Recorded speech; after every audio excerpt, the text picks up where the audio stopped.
Hello everyone, I am Garima Singh. Welcome back to my channel.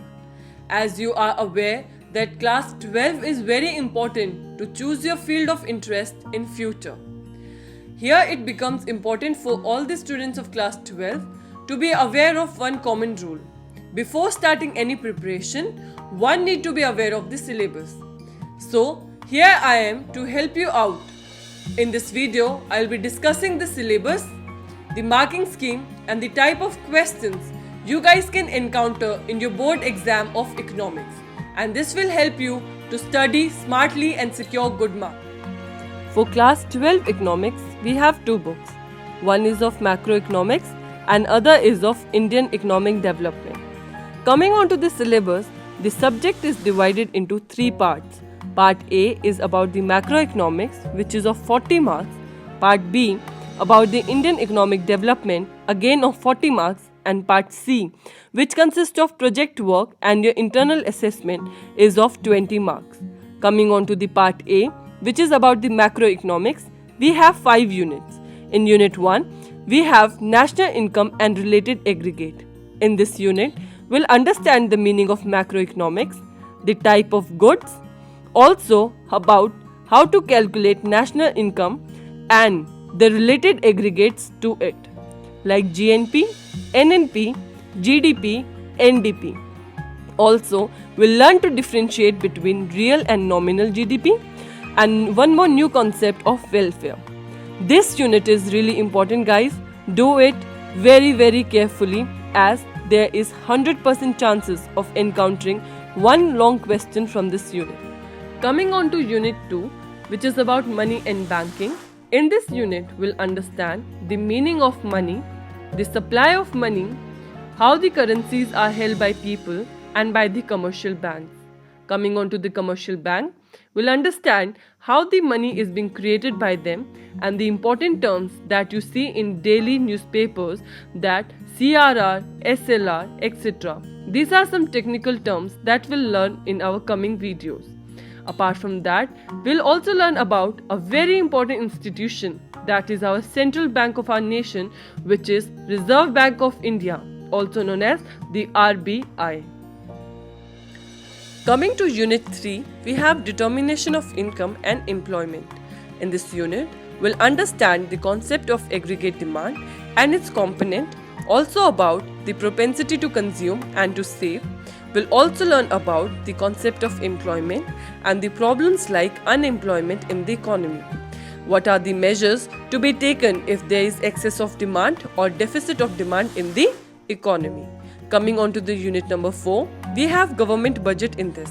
We'll understand its meaning, its objectives and the components. Other thing here is, we'll also learn about the classification and also what are the measures that government takes whenever it faces deficit in the economy. And the last we have unit number 5, which is about balance of payment. In this again we learn the meaning of balance of payment, its component, and if there is any deficit, how to overcome it. Apart from that, we'll also learn about the foreign exchange rate, meaning fixed, flexible or managed floating rate, and also will learn to determine the exchange rate in the free market economy. That's it for the macro part, which is our part A of economics.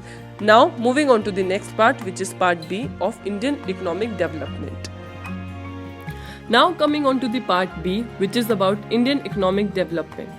Unit number 6 consists of development experience 1947 to 1990 and the economic reforms since 1991. 1991 is the period when we were introduced with the economic reforms of LPG policies and India being an closed economy changed into an open economy. In this unit, we'll be getting a brief idea about the state of Indian economy, what it was at the time of independence, and how did we achieve the common goals through the 5-year plans to achieve the situation we are at right now. We'll also learn about the major features, problems, policy of agriculture sector and that of the industrial sector. Apart from that, we'll also learn about the economic reform since 1991, the features of LPG policy and the concept like demonetization and GST. This is it. We'll be studying in unit number 6 of Indian economic development. Coming on to unit number 7, we'll be studying about the current challenges that are being faced by the Indian economy, like poverty, human capital formation, rural development, employment, infrastructure, and sustainable economic development. All these indicators will be studied in brief. What are the problems and what are the major policies and steps taken by the government to overcome these current challenges. Coming on to the last unit, which is unit number 8, which is about the development experience of India. In this unit, we'll be comparing our nation with our neighbors like China and Pakistan, as all of these three nations started their journey together around the same time. Also, we'll learn about the issues like economic growth, population, sectoral development, and other human development indicators.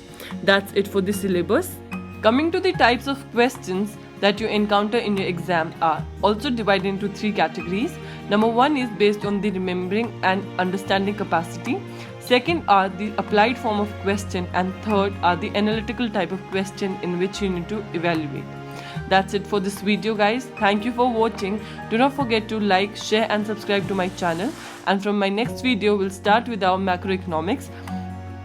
Thank you so much.